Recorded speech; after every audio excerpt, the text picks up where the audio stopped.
He's got glasses. He's also got a knuckle duster. What the hell has he got a knuckle duster for?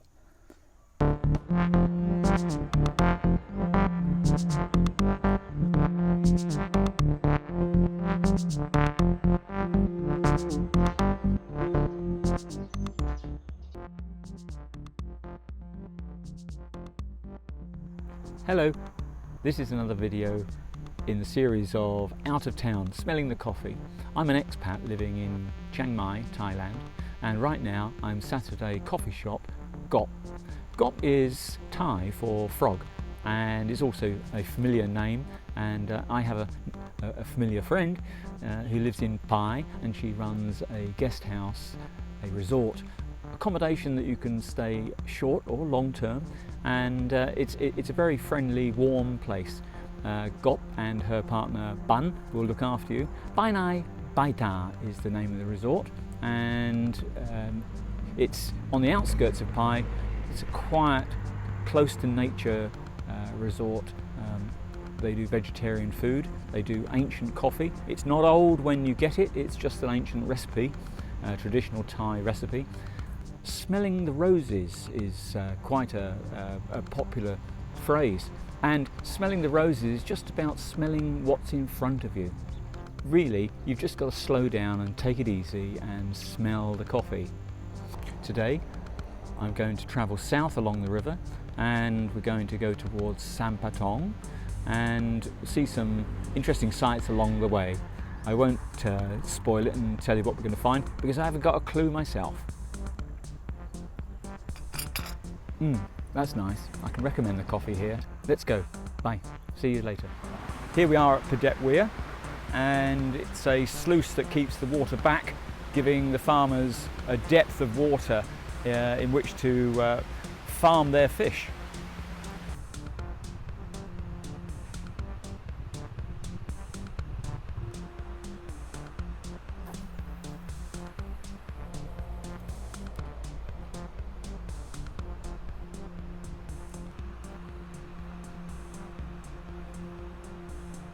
He's just wandered off to go and get some breakfast, I think.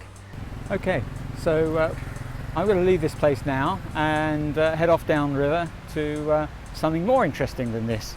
Hopefully we see some fishermen catching fish this time. Till then, see you then, bye. It's a 7-Eleven cat. Driving down the river road, you can always see an interesting sight or two. Fascinating little place here. You also got a knuckle duster. What the hell has he got a knuckle duster for? Here we can see and hear the water. There's a little tributary behind me coming into the Ping. It's very relaxing just to sit and look at the landscape here. Relaxing along the side of the Ping.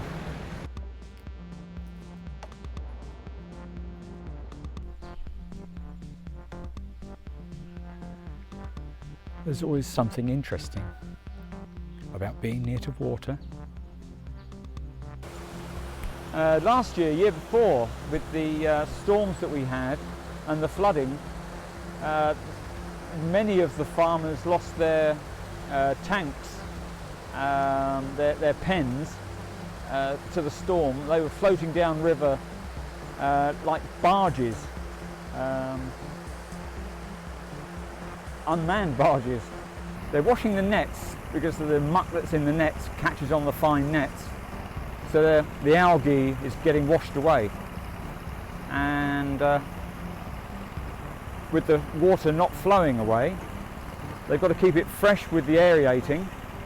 Up on the roadway, they're being transferred from the river into these tanks, and then they'll be shipped out to local markets. Okay, the fisherman's just been telling me it's these fish here are about 5 months old, and they're now going to box them up and take them away.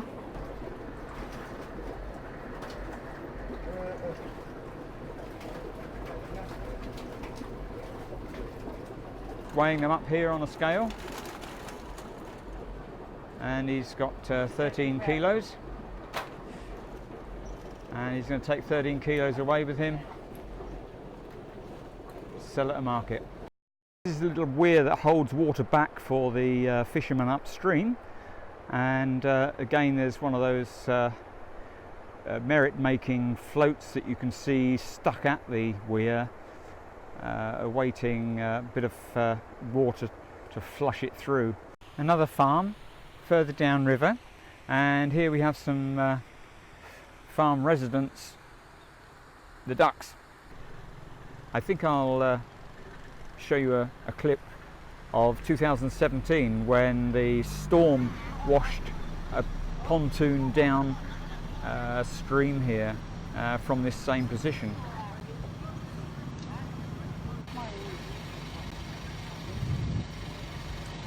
There was one passing through at that time. Quite surreal.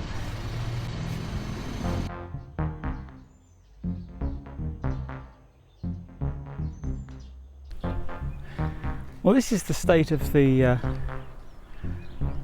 river tributary at Pasang, and I'm stood on a sluice gate with in front of us weed held back from passing through and joining the main river we'll see shortly down behind me. And looking downstream from the sluice gate, it's no better, I guess because of upstream being a bit of a dump. Downstream people think, ah well, just make it into more of a dump. Quite disgraceful really. Despite the guys murdering a tree over there, which is a little bit annoying. Caught red-handed. This is a very relaxing place to come and see the water. There's a confluence here of the tributary and the main ping. It's quite a nice view. These boats are beautiful constructions. I expect the colours were red, blue, white. Well, after all, it's Thailand. Here we are on the terrace of the ping. On the right are the seating areas for the spectators, and if you can imagine, in its heyday the boats would have been racing down this river, rowed by people dressed in full regalia in Thai traditional costume. Must have been quite a sight. Just enjoyed a nice coffee here. It's very good coffee. There's a taste of nuts, and I think it was this one, smooth nutty almond. Very good coffee. And I'm at Pasang Coffee. Thanks very much. Thank you. There are plenty of little things to see along the way.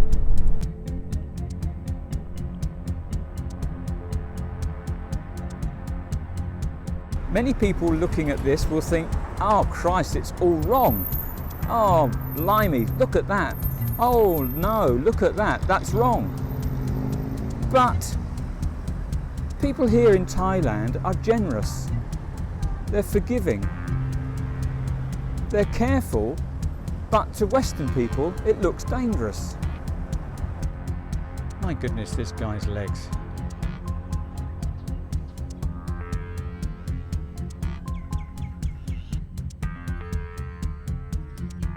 Okay, so I've put this on wide angle to show you the extent of it.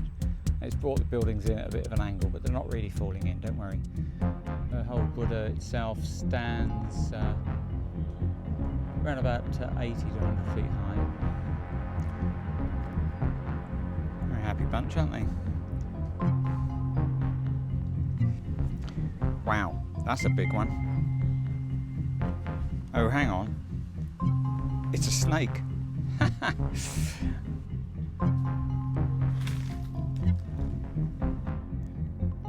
Well, this is fascinating artwork on the wall here.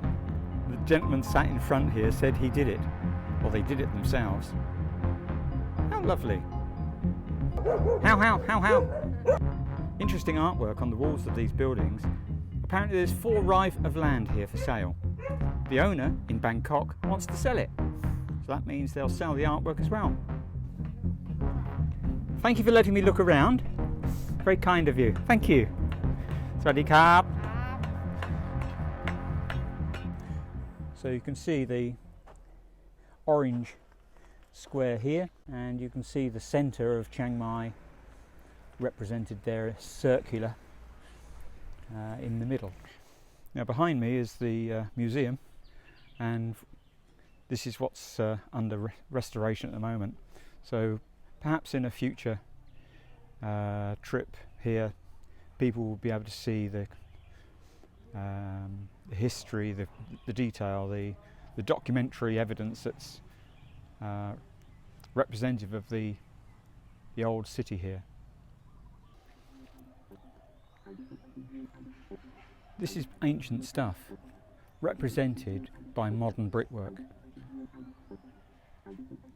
These terraces are made to look like they used to be in the day. If you see the documentary evidence that's in the museum when it's finished, you get the understanding of how it used to be. This is the centre of the old city.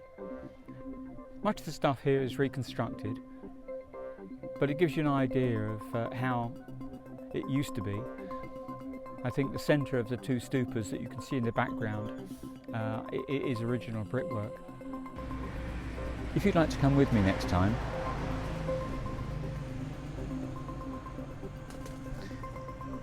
there's a couple of birds mating above me and they keep flapping their wings and it's putting me off.